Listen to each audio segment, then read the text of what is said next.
Ayan, may mga tulip. Ayan guys, pakikita ko lang sa inyo, may mga tulip din dito. Mga halaman. Ayan. Bago pa lang sila lumalaki. Ayan, iba-iba ang kulay. Ayan, my favorite color, yellow.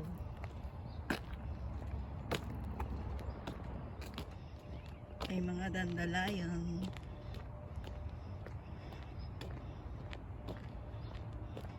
Ang dami. Wala. Yan. Tapos sa banda dun pa.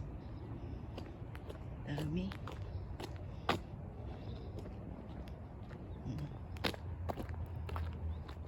Ganda ng mga bahay din dito guys. Ganda ng mga puno. Yan. Summer na talaga. Nabubuhay na yung mga ibang halaman. Yung mga puno. Yan. Ganda.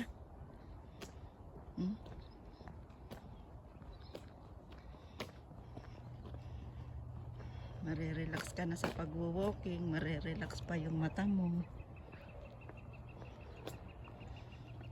Sa ganda ng mga makikita mo sa daan ba. Yan. Ganda.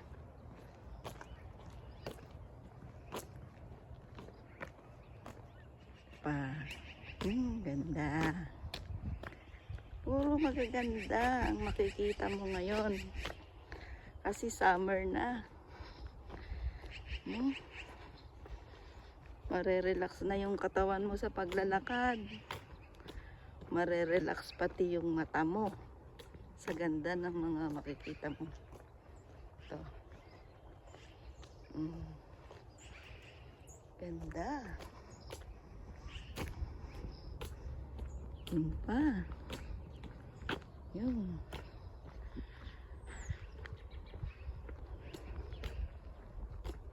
Oh. Yan. Pa. Ganda.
Ito pa. Maganda. Pati bahay magaganda.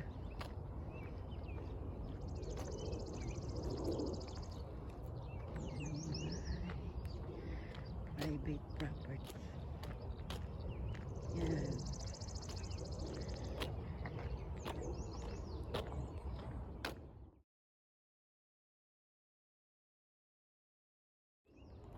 Pinapawisan na din ako. Ganda.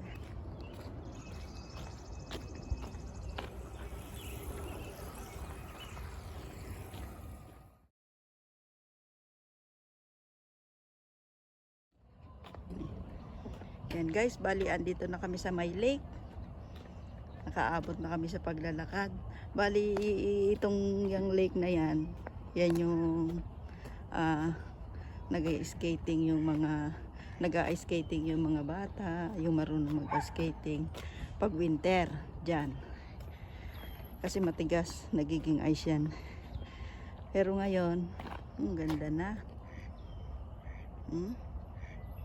Naglalango yan na yung mga duck.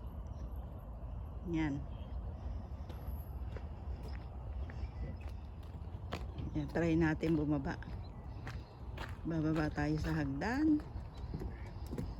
Tayo makatambay ng kaunti.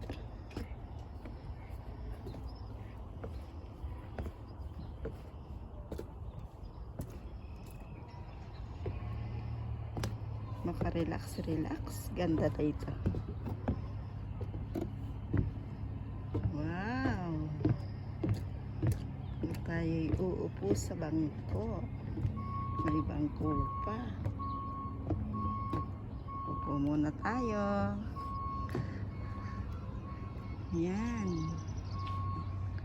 Saka mo tatanawin ng magandang kapaligiran. Ganda. Doon. Madaming tatambayan dito. Doon, picnic doon. Pwede mag-picnic. Maraming mga upo-upuan dito.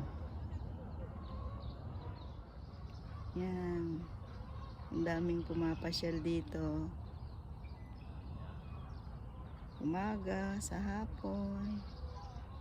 Makaupo-upo. Yan.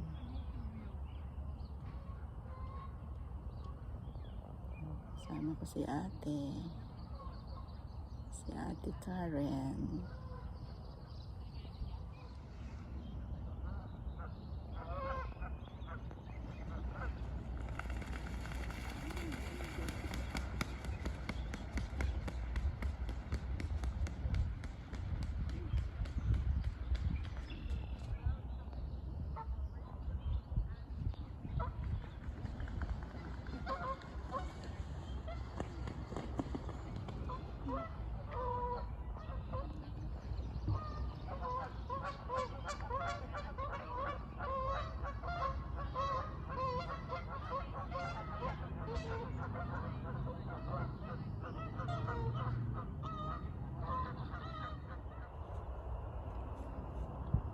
Ayan guys, oh.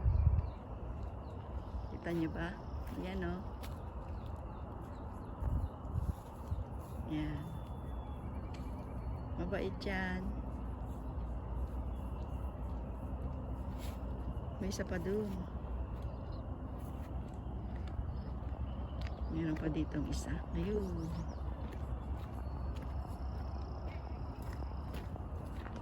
Yeah.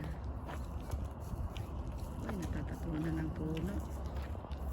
Natatabunan siya ng puno. Mababait yan guys. Hindi sila nang hahabol. Ay, natatabunan siya ng puno.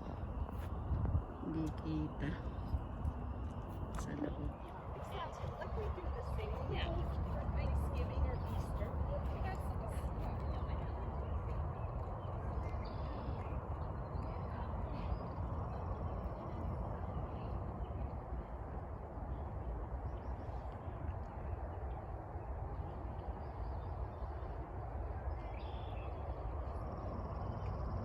Pinapawisan na rin ako sa paglalakad.